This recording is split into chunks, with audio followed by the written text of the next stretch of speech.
Perkenalkan, nama saya Kausatriana Widya Safina dengan NIM 12435000927. Perkenalkan, nama saya Zania Madani Bangun dengan NIM 124350028. Perkenalkan, nama saya Rizka Saweda dengan NIM 124350066. Perkenalkan, nama saya Saskia Berwati dengan NIM 124350005. Perkenalkan, nama saya Dwi Rahmadini dengan NIM 124350007. Perkenalkan, nama saya Teofilo Sendiri, NIM 124350094. Perkenalkan, nama saya Alvina Rizkamalani dengan NIM 1243531. Selamat datang dalam debat hari ini. Dengan tema, apakah BEM diperlukan di universitas? Kami membagi menjadi dua pihak, pihak pro yang mendukung pembentukan BEM dan pihak kontra yang menolak pembentukan BEM. Kedua pihak akan diberikan waktu untuk menyampaikan argumen. Pihak pro dipersilakan menyampaikan argumen terlebih dahulu. Oke, terima kasih. Menurut saya, pembentukan BEM itu sangatlah penting karena dengan adanya BEM, mahasiswa dapat mengutarakan aspirasinya dan juga untuk menyuarakan suaranya itu. Jadi dengan tidak adanya BEM, mahasiswa itu kehilangan wadah formal untuk menyampaikan aspirasinya. Jadi dengan adanya BEM itu, mahasiswa bisa menyuarakan suaranya bisa terkoordinir dan bisa diperjuangkan kepada pihak kampus. Apakah dari pihak kontra ada tambahan? Menurut saya, pembentukan BEM di universitas belum terlalu diperlukan karena setiap program studi itu sudah memiliki himpunan untuk menampung semua aspirasi dan kebutuhan mahasiswa masing-masing. Jika ditambah BEM justru menimbulkan tumpang tindih wewenangan dan perpanjangan birokrasi sehingga aspirasi mahasiswa tidak lebih cepat tersampaikan. Apakah pihak pro ada tambahan? Baik, menurut saya justru dibuatnya BEM ini kan untuk jadi penggerak kegiatan mahasiswa dalam lingkup universitasnya sendiri ya. Kalau misalnya himpunan mahasiswa dan UKM itu hanya bergerak di lingkup kecil dan itu aja gitu lingkupnya. Jadi juga fungsinya BEM ini lebih biar kegiatan mahasiswa itu lebih terkoordinir lebih baik dan juga kolaborasi antara mahasiswa dan jurusan-jurusan lain itu lebih erat gitu loh. Dari pihak kontra, apakah ada tambahan? Dari saya pribadi, menurut saya BEM itu tidak penting. Kenapa? Setiap universitas yang ada di Indonesia ini tidak memerlukan struktur ataupun kepengurusan yang sama gitu.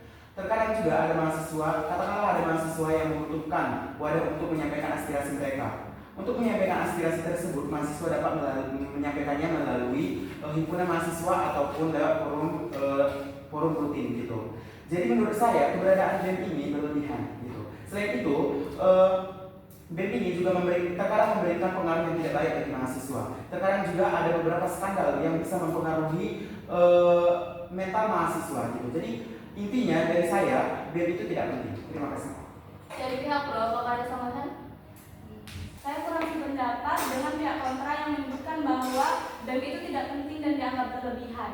Forum singkat memang bisa untuk menyampaikan aspirasi, tetapi tidak memberikan aksi nyata. Nah, di BEM sendiri, BEM ini bisa memberikan pengalaman berorganisasi, memanajemen waktu, dan melatih soft skill. Jadi, BEM ini bisa membantu kita untuk menyiapkan diri menjadi pemimpin di masa depan. Apakah dari pihak kontra ada tambahan? Baik, untuk pengalaman berorganisasi itu memang baik, tapi kita realistik aja dong. Dan di BEM ini sering berkaitan dengan adanya struktur politik, konflik politik, demonstrasi, hingga perpecahan antar kelompok mahasiswa yang justrunya membuat mahasiswa itu terpecah belah. Alih-alih menyatukan, malah mahasiswanya itu dapat terpecah belah. Untuk pengalamannya sendiri dapat dicari dari pengalaman di luar kampus. Jika dari BEM sendiri tidak terkoordinasi dengan pengalamannya, gimana dong? Seperti manajemen waktu, apakah di BEM sendiri manajemen waktunya telah terkoordinasi?